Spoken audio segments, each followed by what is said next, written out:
Olá a todos e a todas. Estamos aqui hoje, nessa quinta-feira, para mais um Papo de Cultura.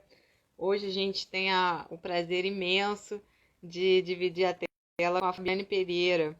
Fabiane Pereira que tem uma trajetória aí já no jornalismo musical. Vai conversar hoje com a gente, já deve estar chegando aí, para a gente bater papo sobre essa trajetória incrível que ela tem aí como jornalista, apresentadora. Deve estar chegando já a Fabiane. Deixa eu só aguardar aqui a chegada dela. Hoje ela está fazendo sorteio também. Hoje sai o resultado final para quem comentar na página dela. Já digo aí para entrar lá no Fabiane Pereira e comentar "Eu quero" na postagem do livro da Elza Soares, que no final da live hoje ela vai anunciar quem ganhou o sorteio. Estou esperando ela chegar aqui. Deixa eu já mandar uma mensagem para ela.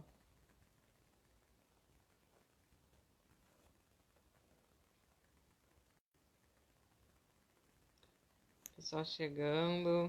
Eu tô aqui mandando uma mensagem para a nossa convidada que já está entrando aqui, já me deu um oi. Hoje a gente vai conversar com a Fabiane Pereira, jornalista, apresentadora, curadora, roteirista, pesquisadora musical. Ah, chegou a Fabiane aí.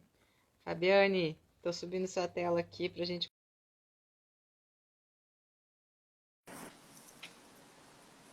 Oi, oi! Oi, oi, tudo bom? Que prazer imenso te ter aqui no nosso Papo de Cultura. Tudo bem? Como é que você tá? Tudo, Ana. O prazer é todo meu. Tô aqui caçando um filtro pra gente ficar, né, arrumadinha nesse Ajuda. Eu tô sem filtro, ajuda. eu estou na luz. Tô bem. Tem dias que a gente fica melhores do que outros, né? Mas no geral, tô conseguindo levar essa quarentena calmamente, produzindo. Enfim, eu acho que a fase pior, a fase de adaptar, né, e das coisas ainda estarem muito suspensas, eu acho que essa fase já passou, agora eu já tô melhor. E você, como está? Eu tô bem, tô aqui testando os filtros, já que você falou também, me animei. Como é que tem sido? A quarentena está sendo mais agitada do que o normal? Olha, depende, assim, eu tenho trabalhado tanto quanto, não vou dizer que eu tô trabalhando mais, não, mas eu tenho trabalhado tanto quanto desde o início da quarentena, o meu ritmo não diminuiu.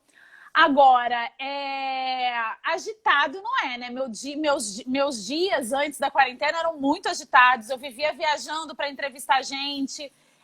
Sempre tinha um show para eu assistir. Eu raramente estava em casa sexta, sábado, domingo, dia de semana também à noite. Dificilmente eu passava uma semana sem assistir um show. Então, não tá mais agitado.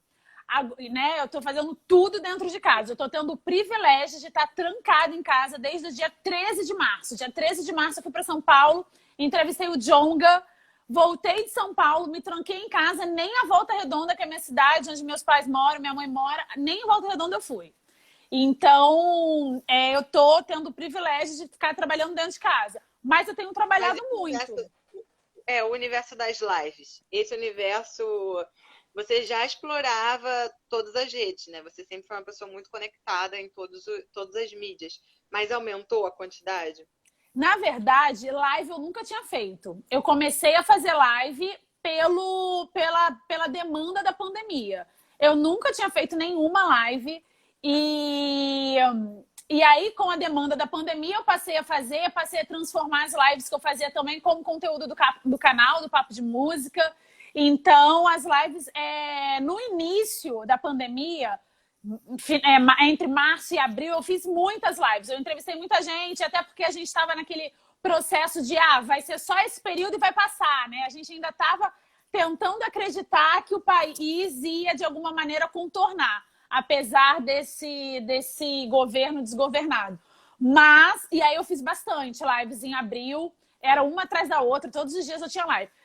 A partir de março, eu já comecei a segurar um pouco a mão, porque eu comecei a entender que live era trabalho e que eu estava com uma demanda muito grande, que eu estava ficando muito cansada, porque além das lives, que é um trabalho não remunerado, tem o meu trabalho que é o meu ganha-pão, né? Então, por exemplo, hoje eu ainda nem gravei o Faro, que é o programa que eu apresento, que vai ao ar no próximo domingo. Nem tá gravado ainda. Então, tipo, tá sendo um período em que eu tenho trabalhado muito, tanto quanto, assim. E eu parei de fazer live. Deixa eu aproveitar o gancho. Diga. Você falou da Faro, e eu quero ler sua bio para quem está assistindo a gente, tanto agora quanto depois, poder saber com quem a gente está conversando hoje aqui, que a Fabiane, que tem uma trajetória incrível, e ela vai contar um pouco para a gente.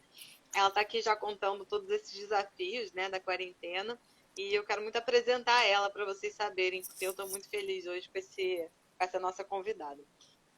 Fabiane Pereira é jornalista, apresentadora, curadora, roteirista e pesquisadora musical. Apresenta o Faro há 9 anos no Dial Carioca, e o programa de rádio tem como premissa democratizar o espaço radiofônico, apresentado aos ouvintes a nova produção musical contemporânea brasileira. Além do Faro, Fabiane é apresentadora e idealizadora do Papo de Música, um dos raros canais de entrevistas no YouTube que tem a música como protagonista. No YouTube, Fabi entrevista semanalmente artistas dos mais variados gêneros musicais, num tom intimista que os artistas se abrem de um jeito raro. Fabiane também apresenta o único programa de rádio em Portugal, voltando para promover a música brasileira na terrinha. O Palco Brasil vai ao ar toda semana pela Marginal FM.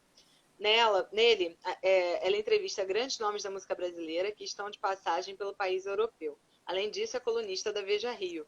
Fabiane ainda atua como jurada de prêmios e seleções de melhores músicos do ano em vários veículos. Dá mentorias em projetos que têm a arte como foco e participa de algumas comissões de especialistas de editais, festivais e eventos ligados à cultura.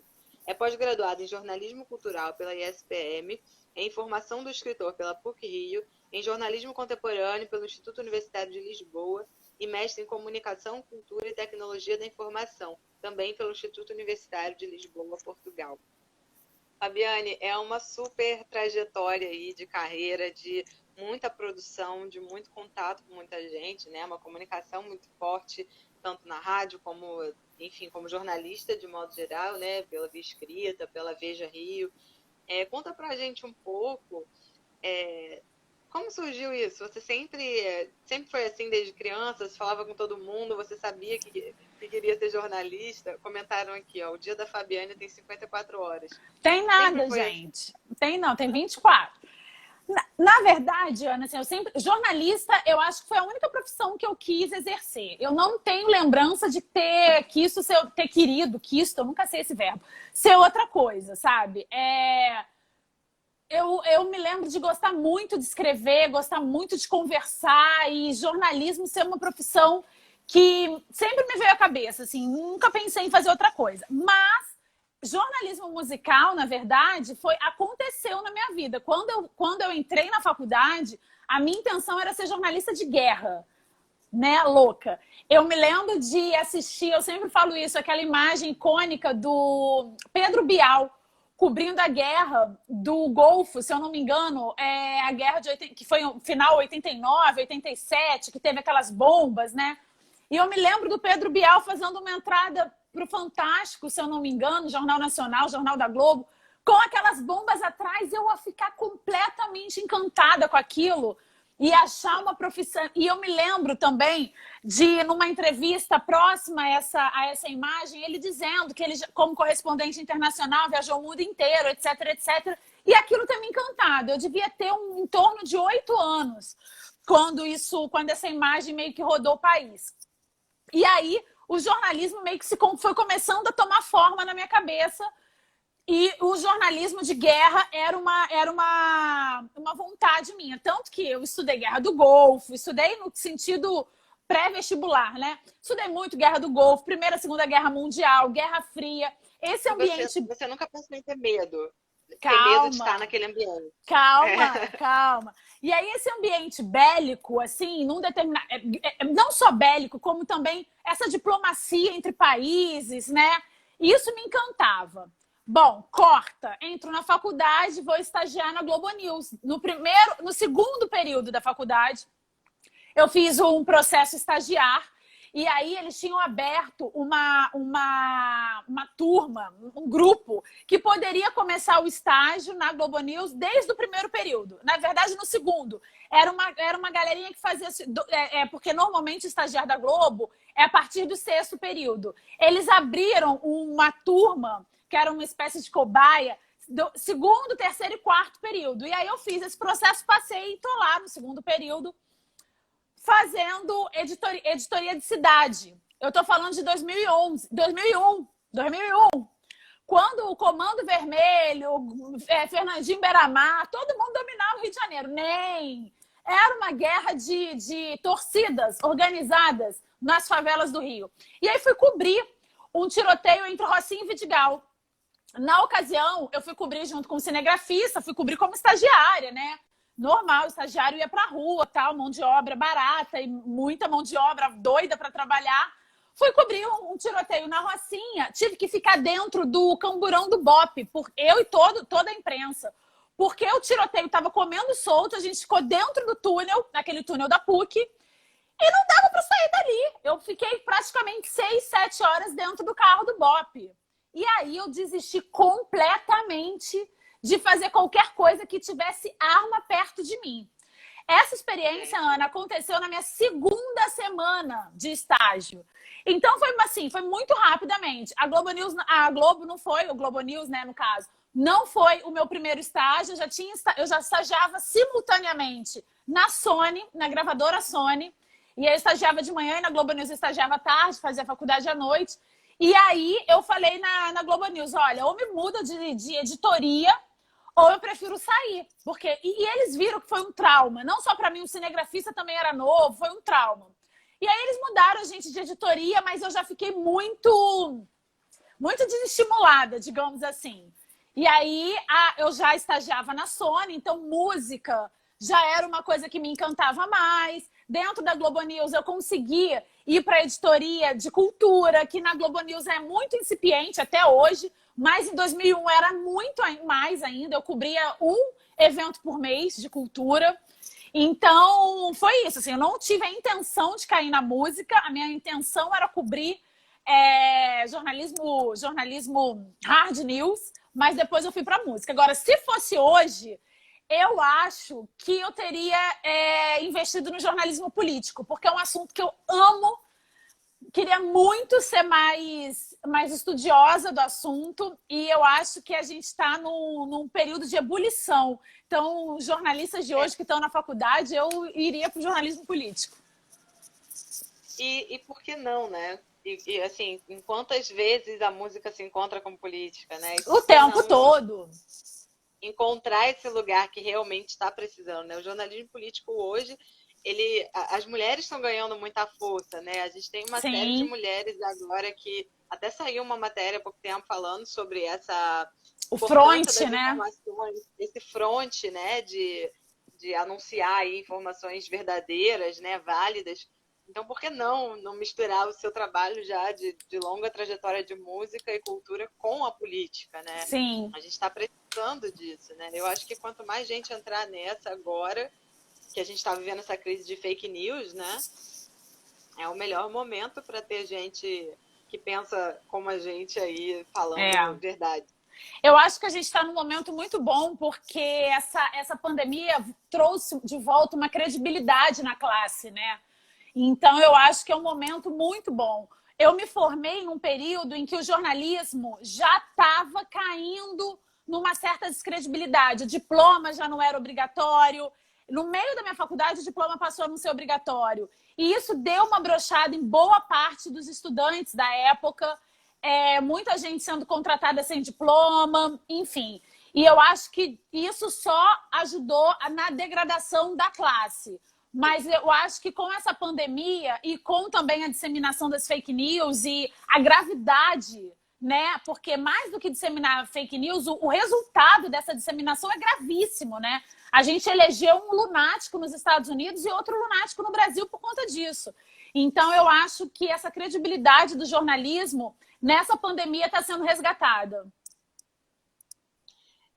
Dentro dessa sua trajetória, né, você também deu eu não sei se eu vou dizer sorte, mas eu acredito que sorte, de estar no Rio de Janeiro, né? Que é um estado em guerra. Então você se deparou muito cedo com esse fronte, né? Da guerra ali ao É. vivo acontecendo, né? Talvez se você tivesse cursando jornalismo em outro lugar, talvez demorasse até um pouco mais para dar esse clique, né? É. De que não era isso que você queria. Certamente, porque eu sou de Volta Redonda. Eu não sou carioca de nascença. E eu nunca tinha visto um tiroteio em Volta Redonda. Eu nunca tinha ouvido tiro em Volta Redonda. Não que não tenha, mas é muito distante, assim, é realmente mais periférico, né? Como na maior parte das cidades. O Rio de Janeiro, isso também que é o encantamento da cidade, a favela e o asfalto se mistura de uma maneira tão intrínseca que você não sabe onde começa um, onde termina outro. Então, claro, enquanto profissional, eu ter vivenciado isso logo no início me fez rejeitar esse lado. Mas, enquanto indivíduo, eu até tive um contato bem tardio com a violência urbana. Porque aqui no Rio de Janeiro, você criança já nasce, né, sendo orientado pelos pais. Olha, não muda de calçada, olha, se policial te parar, enfim. Sim. Aí você apresenta a Faro já há 9 anos. Foi nesse período, como é que foi aí esse período de quando você começa a trabalhar, você está ali na Sony e você começa a trabalhar mesmo com a Faro, começa a fazer todo esse trabalho já com a música? Na verdade tem um gap aí, né? Da Sony eu fui para a gravadora Deck Disc, da Deck Disc eu fui estagiar na TV Brasil, fiquei 7 anos na TV Brasil. O que acontece na minha vida, e nesse ponto eu acredito que tenha sido sorte, mas uma sorte muito também conquistada. Como eu estudava à noite e os estágios na época em que eu fiz faculdade eram só de 4 horas, você não podia estagiar mais de 4 horas, então eu realmente fiz simultaneamente estágio durante praticamente toda a faculdade. Então eu estagiava na TV Brasil, por exemplo, eu fiquei a minha faculdade inteira na TV Brasil e mais 3 anos após me formar. E aí da Sony eu fui para a Deck Disc pela manhã e continuava na TV Brasil à tarde e a faculdade à noite. Na verdade, a TV Brasil que me trouxe esse encantamento mesmo pela cultura. Porque na época que eu trabalhava na TV Brasil, a TV Brasil estava fazendo a transição entre TV Educativa e TV Brasil. Eu estou falando aí do auge do governo Lula, primeiro mandato do Lula, segundo mandato do Lula. Então, eu estou falando do Gilberto Gil de ministro da Cultura. Eu estou falando de um período áureo para a cultura brasileira, né? Exatamente. Eu peguei toda essa fase enquanto estagiária, enquanto primeiros passos da minha vida profissional. E isso foi muito rico para mim. Porque dentro da TV Brasil, eu viajei o Brasil inteiro. Eu fazia cobertura em Brasília. Eu ia muito a Brasília. Eu entrevistei o Lula 2 vezes. Dentro da TV Brasil, sabe? Eu fui muito a Salvador, eu fui ao Pará, eu, enquanto estagiária, fazia muita coisa na TV Brasil e depois de formada também como produtora e como repórter, eu fiz muita coisa de cultura na TV Brasil. Então, a TV Brasil que me trouxe um encantamento pela cultura. Eu me lembro que eu fiz bastante inimigos no sentido de chefes que não gostavam muito de mim na TV Brasil, porque eu só queria fazer cultura, eu não queria fazer nada. Tipo, tem que cobrir o tiroteio, não quero, sabe? Eu só queria fazer cultura. Porque a TV Brasil era muito rica nisso. Eu achava um desperdício. Eu ter que entrevistar, sei lá, o cara do batalhão, do delegado do batalhão, não sei o quê, porque, sabe, não era o que eu queria fazer. E eu tinha muitos problemas com chefia na TV Brasil por conta disso. Aí, quando eu saí da Deck Disc, eu tive uma questão familiar, meu pai ficou doente e acabou vindo a falecer. E nesse período, eu fiquei na TV Brasil de licença, porque a TV Brasil também, por ser pública, a gente tinha uma maleabilidade nesse caso. E fiquei em Volta Redonda para, enfim, final da vida do meu pai e tal. Isso durou mais ou menos uns 4 meses. Quando eu voltei, eu tive uma amiga que saiu da FMD e da MPB-FM, precisava indicar alguém. E aí ela me indicou, porque era um estágio só na parte da manhã. E aí eu entrei na MPB-FM e era junto com a FM o Dia, mas logo eles se separaram e aí eu fiquei MPB-FM e TV Brasil. Aí eu não queria mais nada da vida, porque aí eu já trabalhava dentro de cultura, na minha opinião, melhor rádio de música do Rio de Janeiro. e na melhor emissora de televisão no sentido cultural do Brasil. Então, eu fui muito feliz nessa época. Quando eu saí da TV Brasil, eu saí porque a TV Brasil já começou a ser sucateada. A gente já estava em processo de TV Brasil virar EBC, o que foi, na minha opinião e na opinião de muita gente que trabalhou próximo a mim, um grande erro, porque as direções e as chefias acabaram sendo muito equivocadas. A gente já estava no governo Dilma, num governo Dilma que não priorizou tanto. A gente já estava na gestão da Ana Holanda, era uma outra gestão. Perto do que a gente tem hoje, era uma gestão premium, né? Mas a gente está falando de gestão Gilberto Gil, então pensa na degradação. Enfim, e aí eu fiquei só na MPB-FM. Nisso eu já tinha me formado na faculdade. Na MPB-FM eu passei por todos os departamentos. Eu comecei fazendo estágio, fui para assessoria de imprensa, fui para conteúdo digital, passei por programação, passei por marketing e aí fui fazer produção do Faro e programação do Faro. Daí, para eu fazer a apresentação, foi meio que uma coisa levou a outra. E aí eu comecei a apresentar o Faro, muito sem saber onde ia dar, sabe? Muito também mais por uma oportunidade da vaga do que, de fato, por querer estar naquele lugar. E o Faro acabou me levando para muitos lugares. Acho que a curadoria, o garimpo, a programação, tudo veio em função do Faro.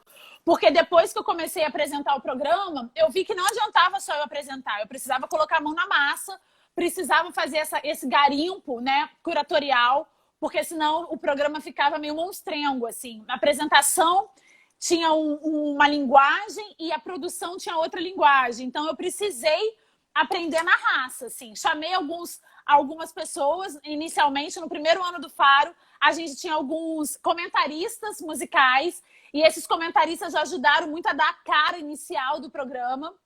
E aí, a partir de então, eu fui levando e tô no Faro. Esse ano, setembro, faz 9 anos. Que maravilha, que trajetória. E além do Faro, foi surgindo muita coisa no caminho, né? Você falou que começou o Faro como sem saber onde ia dar e foi dando em muita coisa, né? Ainda tem aqui toda a sua relação com Portugal, né? Que você começa a criar um vínculo lá e começa a ter a rádio lá.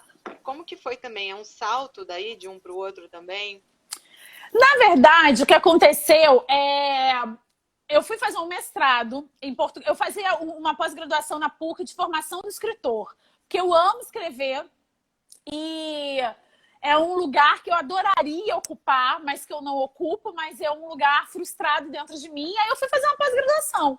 Gosto muito desse lado de estudar e tal. E aí, nessa pós-graduação, eu soube da existência desse curso, que é um curso que é muito amplo no jornalismo. É um curso de jornalismo contemporâneo, voltado para políticas de América Latina, esse curso específico que eu fiz. E esse curso, são 2 anos de curso. O primeiro, você forma como uma pós-graduação. E o segundo ano, você automaticamente já sai com o título de mestrado. E é um mestrado mais focado em contemporaneidade. Então, eu fui fazer esse mestrado em Portugal. Eu apliquei. No primeiro momento, eu tinha aplicado para... Olha como é que a vida é doida, né? Eu apliquei para ganhar experiência, para poder juntar dinheiro para ir tentar, de fato, no segundo ano. Eu estou falando de 2016. E aí, eu estou falando de... É verdade, eu estou falando de 2016. Aí, eu apliquei e com a ajuda, quero aqui muito dizer, porque sem ela eu não conseguiria chegar tão longe, da Heloísa Buarque de Holanda. Ela deu ela tinha dado uma aula, né? Ela não era professora da PUC, ela sempre foi da UFRJ, mas ela deu uma aula na minha pós-graduação. E nessa aula que ela deu, ela falou muito desse curso em Portugal, porque foi um curso que ela deu uma curadoria, uma consultoria, na verdade.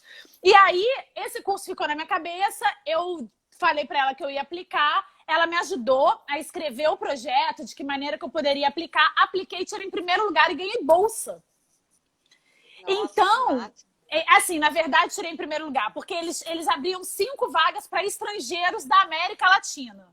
Então, eu concorri com estrangeiros da América Latina. E aí, fiquei em primeiro lugar com uma bolsa que me possibilitava nem precisar juntar dinheiro para ir. Eu conseguiria ir. Fui. Estou falando de 2016. A MPB-FM. E deixei todos os programas do ano eu gravei 48 programas gravados antes de eu viajar, para que a gente pudesse deixar os programas gravados e eu só fazia a programação. Eu mandava só a programação, porque à medida que as músicas iam sendo lançadas, eu mandava. Calhou que a MPB FM acabou em janeiro de 2017. Então, assim, eu tinha feito uma gaveta, acabou que a gente não precisou usar essa gaveta inteira. E aí eu fiquei em Portugal, a MPB FM tinha acabado, eu estava lá com uma bolsa, fazia muito freela para o Brasil de escrita dentro do jornalismo musical, escrevi muito, mandei material para Folha, mandei material sobre música para Marie Claire, para várias revistas, para sites de músicas e tal. E dentro lá de Portugal, você acaba conhecendo pessoas. Eu conheci o dono da Rádio Marginal FM num jantar despretensioso junto com a Maria Gadu. Tava eu, Maria Gadu, Mayra Andrade, aí num jantar despretensioso com eles eu conheci esse diretor da rádio. E aí, conversa vai, conversa vem, ele conhecia, porque né, o mundo, gente, é uma ervilha, verdade seja dito. Ele conhecia a dona da MPB FM, que era minha ex-chefe.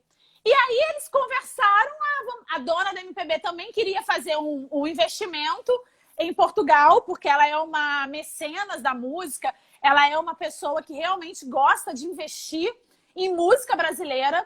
E aí a gente fez um projeto, ela bancou o projeto e a gente conseguiu colocar o programa no ar, na Rádio Marginal. E o programa já está no ar há 3 anos. E é o único programa em Portugal voltado para a música brasileira.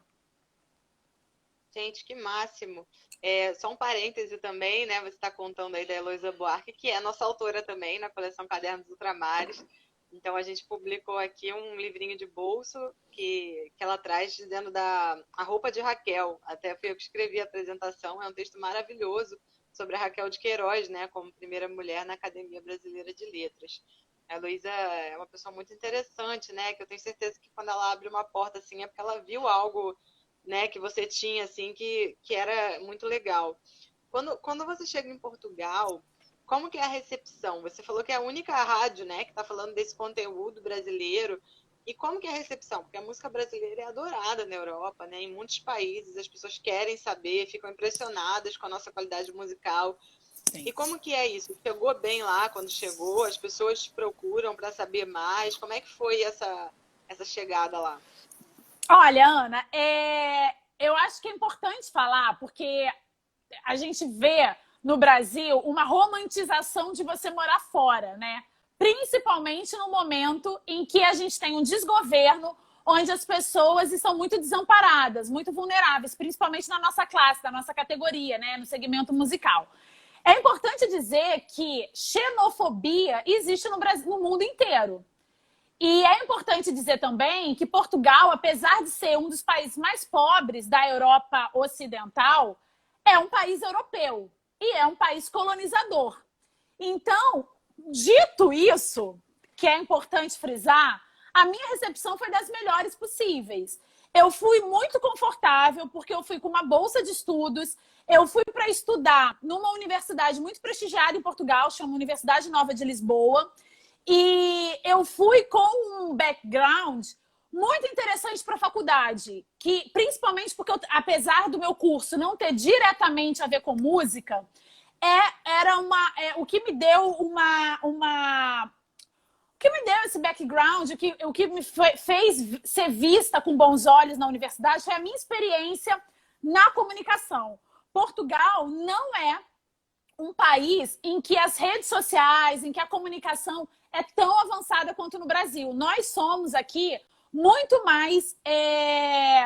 avançado não é a palavra, mas nós somos muito mais conectados, né? Tanto que assim, as maiores lives são brasileiras, o maior número de engajamento em rede social é brasileiro. Nós somos muito mais conectados, a gente já está muito mais habituado ao digital. Então, quando eu cheguei lá em 2016, isso ainda estava, em 2016, a gente está falando de 4 anos, isso ainda estava muito incipiente em Portugal. Então, quando eu cheguei com a minha pesquisa, que já era uma pesquisa multiplataformas, eu já estava fazendo uma coisa para digital e para rádio, e para impresso. Então, quando eu cheguei com esse leque de opções no projeto, eu fui muito bem recebida. E aí, quando você é muito... Pelo menos comigo foi assim, né? quando você é muito bem recebida num determinado ambiente, nesse caso o acadêmico, foi fácil para mim também ser muito bem recebida em outros meios. E eu acho que também eu fui mais velha, eu tô com 39 anos, eu fui para Portugal, eu tinha 35. Então eu acho que você já tá mais madura, você sabe o que você quer, onde você quer chegar, quais são as pessoas que são interessantes você conhecer. Então eu já fui muito com essa cabeça, sabe? Eu tive uma recepção maravilhosa em Portugal. Eu não tenho absolutamente um A para dizer do país. Foi muito legal. Eu tenho muita vontade de voltar para lá e passar mais uma temporada de 1 ou 2 anos, porque eu acho que é um país que gosta muito da cultura brasileira, não só da música, da cultura brasileira. Eles são muito atentos ao que a gente produz aqui. O que não acontece no sentido contrário. Nós somos bem pouco atentos, né, ao que é produzido em Portugal. Nós somos bem pouco atentos à música portuguesa. Até hoje, quando a gente fala de música portuguesa, o que vem à cabeça é Roberto Leal. E o Roberto Leal é uma figura icônica dos anos 80, que nada tem a ver com a música que é produzida hoje lá. A juventude portuguesa é uma juventude... Isso para mim, foi uma experiência maravilhosa. Eu acho que o Rio de Janeiro ele peca muito pela falta de curiosidade em ouvir música nova, artista novo. E Portugal me deu ampliou a minha escuta. Porque lá você vai para show do Joaquim da Esquina e você se surpreende, ou com o público, ou com o repertório, ou com a forma como ele se apresenta. Você se dá a oportunidade de se surpreender. E isso, para mim, foi muito importante, porque eu já tinha uma escuta aberta, mas eu voltei de Portugal nesse sentido completamente mais aberta, sabe? E Portugal, para mim, foi uma experiência muito enriquecedora. Eu estava na Europa falando português, o que para mim simplifica um pouco a vida, porque meu inglês é terrível. Então, foi muito legal, sabe? É um país muito próximo com a gente, mas também é muito diferente. Faz a gente também respeitar mais as diferenças. E tem uma coisa que eu acho que para a mulher é muito importante, a segurança. Eu andava 3 horas da manhã sem me preocupar em olhar para trás. E isso não tem preço. Né? Isso não tem preço. Exatamente. Isso não tem preço, sabe? E aí, quando eu penso em tudo isso e penso no que a gente está vivendo hoje, eu tenho uma vontade imensa de passar uma nova temporada lá. Claro que é outra época, minha vida está indo para um outro caminho, mas eu acho que é importante também, eu acho que eu tenho feito eu tenho experimentado trabalhar cada vez mais no digital para eu poder voltar a morar em qualquer lugar do mundo sem perder renda, sabe? Apesar do euro estar comendo praticamente tudo que eu ganho. A gente também está vivendo nesse mundo digital aqui, porque a nossa loja é toda virtual, as assinaturas são virtuais, né? Tudo a gente está fazendo, migrando cada vez mais. Mas você fez isso já há algum tempo antes, né? Você já fez o canal no YouTube, você tem essas entrevistas já no digital há algum tempo. Há quanto tempo que você está trabalhando? Porque você falou, né, que live você começa a fazer agora, mas você já fazia o YouTube. Então, assim, há quanto tempo você começou a fazer o YouTube e quais são as diferenças que você sentiu? Tanto de antes, quando você começa no YouTube, até com o tempo, o canal crescendo, as redes mudando e hoje com a quarentena. Na verdade, quando eu comecei a apresentar o Faro, 2 anos, 3 anos depois, a gente já passou a transmitir também o programa nas redes sociais do Faro. Então, essa afinidade, talvez, com o digital vem daí. Durante o período que o Faro ficou na Rádio Paradiso FM, a gente tinha 2 dias da semana de programa, um deles era ao vivo. E essa transmissão ao vivo, que era toda quinta-feira de 8 às 9 da noite, ela era uma transmissão cross-mídia. A gente transmitia no rádio e simultaneamente fazia lives. A gente deixava ao vivo sendo transmitido nas redes sociais da rádio. Então, isso para mim foi muito orgânico. Apesar de eu ser de uma geração híbrida, né? Porque quando eu comecei a gente não tinha essa internet toda. Mas é uma coisa muito orgânica, assim. O Faro me fez ir para as redes sociais, por conta também de ser um programa que é voltado para os novos artistas. Os novos artistas estavam nas redes sociais. Por exemplo, a Lineker, a primeira vez que a Lineker tocou no rádio foi no Faro. E eu conheci a Lineker porque, na época, a mãe da produtora que eu trabalhava, a mãe da Babi Vieira, ouviu a Lineker no YouTube, gostou da Lineker, mandou para a Babi e a Babi me mandou. E aí a gente foi procurar a Lineker através das redes sociais, encontramos a Lineker nas redes sociais. Então, assim, o Faro, por ser um programa, né, de vanguarda nesse sentido, de garimpo do novo, ele automaticamente foi condicionado às redes sociais. E isso é muito legal falar, porque mostra que a internet ela só soma. Ela não divide, ela não acaba, ela só soma. E desde então, todos os meus projetos são multiplataformas. Eu não faço absolutamente nada que seja para uma única coisa. Até matéria para impresso que eu escrevo, automaticamente tem um complemento que o digital possibilita que tenha mais views, mais comentários, mais informações, etc. O que me fez ir para o YouTube, na verdade, foram duas coisas. A primeira é a frustração de eu nunca ter conseguido ter um canal do Faro no YouTube. Por quê? Porque o Faro não é uma marca minha. O Faro é uma marca de uma outra pessoa, da Ariane Carvalho, que é essa pessoa que foi a dona da MPB-FM durante muitos anos, desde o surgimento da rádio, foi também dona da Miranda, que era uma casa de shows no Rio de Janeiro. E ela é a dona da marca e por conta da rádio já está na terceira, por conta do Faro já está na terceira rádio, a gente já passou por várias equipes de marketing, várias equipes promocionais, sempre foi difícil manter um canal. E canal de YouTube, tirando aqueles gênios que colocam o celular na mão e sabem editar e falam super bem, dá trabalho. Não é uma coisa que não dá trabalho. Canal no YouTube dá trabalho. E trabalho é dinheiro. Então, o Faro nunca teve um investimento no YouTube. Então, eu sempre tive essa frustração. E a minha segunda frustração é que o Faro é um programa que, até hoje, desde que surgiu, ele tem um recorte editorial muito limitado, que é novos artistas. Artistas novos de idade e novos que lançaram discos pós-virada do milênio. Então, assim, quando eu digo novos de idade, a gente já tá, né, virada do milênio já faz 20 anos. Então, assim, eu toco artistas que há 20 anos tinha 20 anos. Ok. Mas eu também toco artistas que hoje têm 20 anos. Então, assim, eles estão na internet. Eu precisava ir para a internet. Não tinha muito o que fazer. E aí o YouTube fez com que eu pudesse entrevistar artistas fora desse recorte. Então, no YouTube eu entrevisto de Alceu Valença, passando por Lulu Santos, artistas que estão em outra geração. Então, o Faro acabou me levando para o YouTube por conta dessas duas frustrações. De eu nunca ter conseguido ter um canal do Faro no YouTube e de eu ter um recorte geracional que dentro do Faro é muito fixo, é muito limitado, é muito rígido. E aí eu fui para o Papo de Música, fui para o YouTube para eu poder ampliar esse meu leque de entrevistados. E aí agora você tem as lives, né, que está fazendo também, que está sendo super interessante.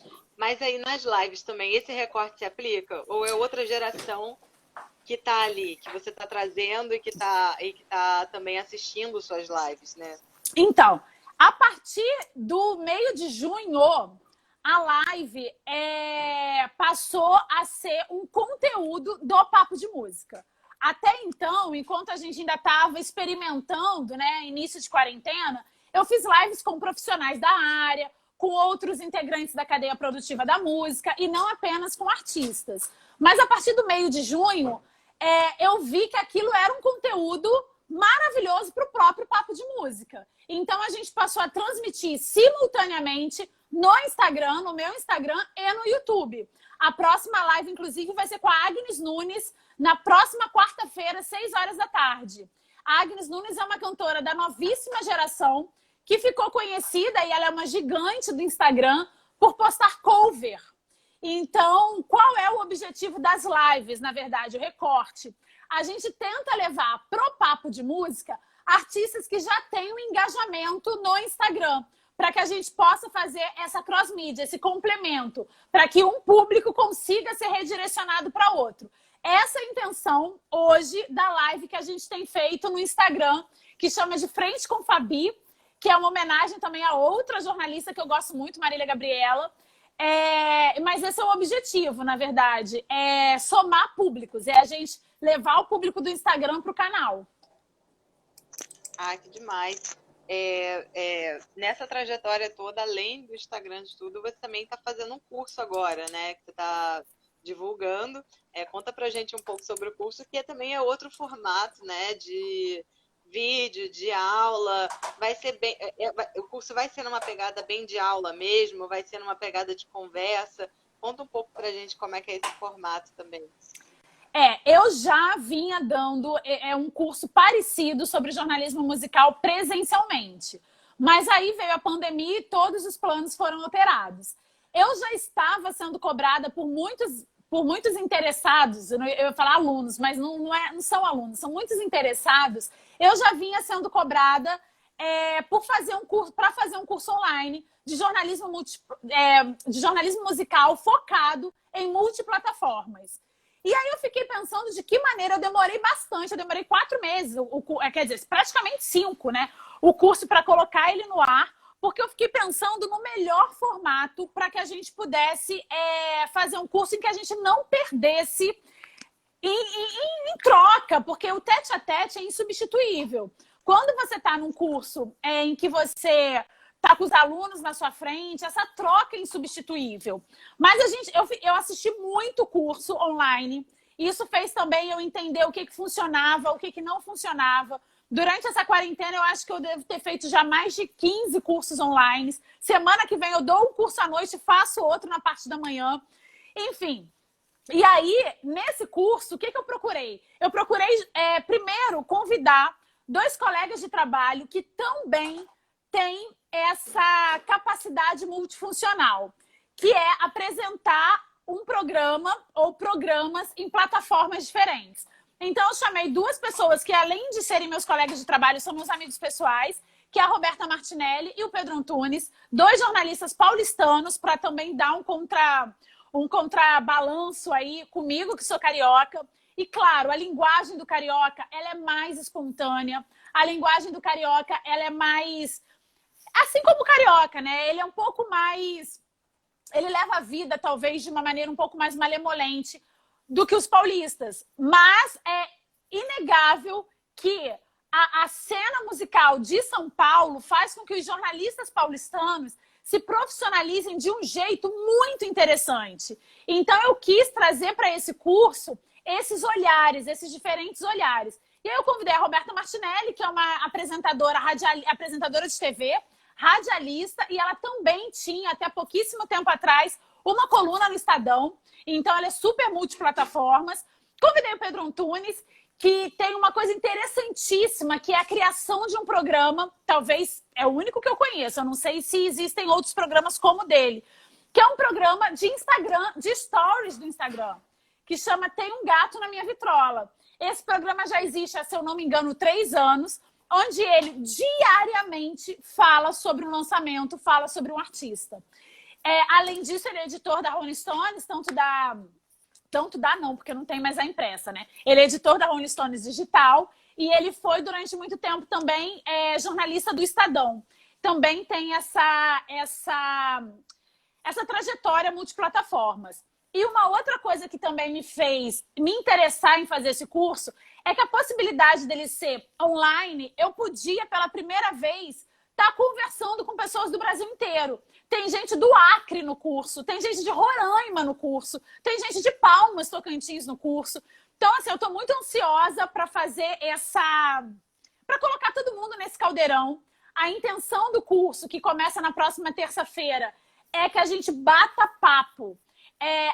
Eu acredito cada vez mais em aulas construtivistas, onde a gente divide a experiência. Eu acho que conhecimento precisa cada vez mais ser dividido. Então, a intenção e a minha metodologia é de dividir mesmo a experiência, dividir a minha experiência, ouvir um pouco do que eles esperam do curso, de que maneira que eu posso ajudá-los com a minha experiência, direcioná-los nas ansiedades deles. Eu tenho muito fresca na minha memória o quanto eu era ansiosa aos 20 anos, o quanto eu queria dar certo aos 20 anos, sem saber o que era dar certo e como esse dar certo ao longo da vida vai mudando. Então, toda essa experiência eu quero passar, quero tentar passar no curso.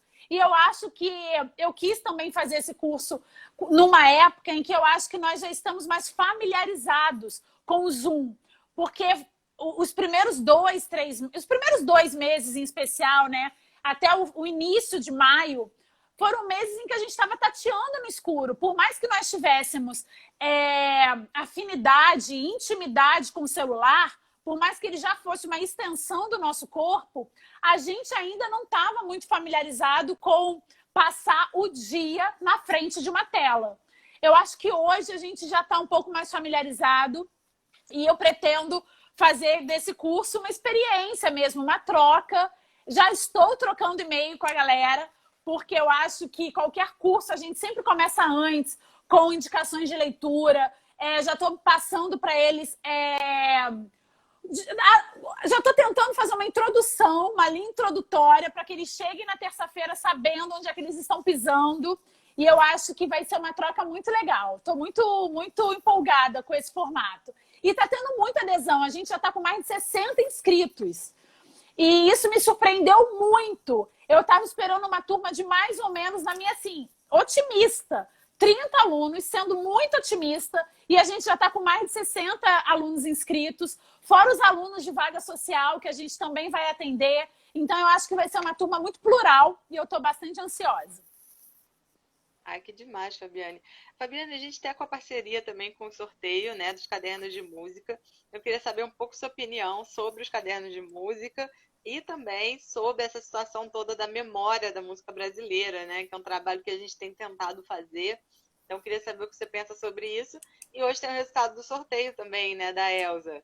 Então... Inclusive, eu já dei o resultado, mas dei agora, antes de entrar na live, tá? Já dei o resultado no meu feed, no Instagram e também nos stories, só pra galera ver como é que foi o sorteio, pra ver que não foi nada manipulado, o sorteio foi tudo certinho pelo aplicativo de sorteios. Os 2 ganhadores do caderno de cultura da Elza, que tá aqui atrás de mim, gente, porque eu já li... Olha como é que... Olha isso. Esse é o meu caderno de cultura do Kiko Dinucci. Todo marcado, porque eu entrevistei o Kiko Dinucci ontem para o Papo de Música. Então, serviu de material de pesquisa. O da Elza tá aqui. Esse caderno lindo. Eu não marquei, porque eu confesso que eu só li a introdução. Eu não consegui parar para ler ainda, porque o Tom Zé me pegou de assalto. E aí eu tô lendo ainda Tom Zé. Enfim. E a introdução já é muita história, né? Muita história. A introdução é um levantamento histórico, né? O caderno da Letícia Novaes, eu tenho que te dizer que eu estou completamente apaixonada até hoje. Ela cita o Faro, inclusive, no caderno, né, na entrevista dela. Mas eu vou falar aqui na live o que eu falei para você, Ana, no áudio, né? Quando lá atrás você me procurou. Primeiro que eu acho que é uma iniciativa maravilhosa, corajosa, uma iniciativa vinda de uma mulher, eu acho lindo, fundamental, aplaudo de pé. Acho que esse resgate, esse trabalho de resgate é importantíssimo, porque, infelizmente, o Brasil não conhece o Brasil e a gente precisa gritar, a gente precisa ficar rouca. Eu tô aqui quase 9 horas da noite compartilhando isso, entrando numa live. Eu comecei a trabalhar hoje às 9 da manhã e assim eu fiz durante toda a semana, porque eu acho que a gente está num momento em que ou a gente compartilha conhecimento e tenta, de alguma maneira, trazer um pouco de lucidez, ou a gente, de fato, vai ser engolido pelas trevas. Os idiotas estão se multiplicando assombrosamente e a gente precisa fazer alguma coisa. E eu só acredito nessa mudança através de cultura e educação. Eu não acredito que a mudança venha de outra coisa. Não acredito em Salvador da Pátria, não acredito que vai vir um político que vai mudar tudo. Essa fase já passou. A gente já teve esse político que mudou um pouco a cara do Brasil e que mudou um pouco a cara das universidades públicas e de uma série de outras, de uma série de outros setores, né? Mas isso já passou. A gente está vivendo um outro momento no mundo, um outro momento na economia brasileira e a gente precisa entender que só conhecendo de fato a história do nosso país, a gente vai conseguir entender o que aconteceu e não repetir os mesmos erros. E eu acho que os cadernos de cultura, eles têm feito um trabalho de resgate lindo. Eu tenho falado isso onde eu posso. Além de ser muito bonito, é um trabalho muito minucioso. É um trabalho... Olha, eu fico até meio constrangida de elogiar tanto, porque parece, né, que é jogar confete. Mas é porque, de fato, há muito tempo a gente não tem, pelo menos nós, jornalistas de músicas, nós, entusiastas da música, a gente não tem onde buscar essas referências. Você, vou falar aqui abertamente, você me ligou e me ofereceu uma assinatura. Eu falei, não, Ana, eu faço questão de pagar, porque eu sei o quanto é difícil colocar um projeto na rua. Eu coloco projetos na rua há muitos anos e eu sei o quanto é difícil conseguir captação, o quanto é difícil conseguir fomento. Então, assim, os projetos que eu gosto, os projetos que eu acredito, eu faço questão de pagar, porque eu acho que, igual a mim, tem outras pessoas que também fazem questão. E eu acho que é isso que faz com que a gente consiga caminhar, consiga ir à frente, sabe? Conte com o meu tamanho, conte com as minhas redes para divulgar, porque, de fato, ter uma mulher à frente de um projeto como esse é motivo de orgulho para mim. Quando uma mulher faz isso, uma levanta a outra, e somos todas colegas de trabalho, e o trabalho que vocês têm feito é muito maravilhoso. Eu espero que todos os entusiastas da música curtam e assinem, comprem. Se está sem dinheiro no momento, sabe? E você está com um pouco mais de dinheiro, compre e doe. Eu estou fazendo muito essa campanha de doação de coisas, de doação de produtos, porque a gente está passando por um momento que, se a gente não se ajudar, não vale nada aquele discurso de ninguém solta a mão de ninguém, sabe?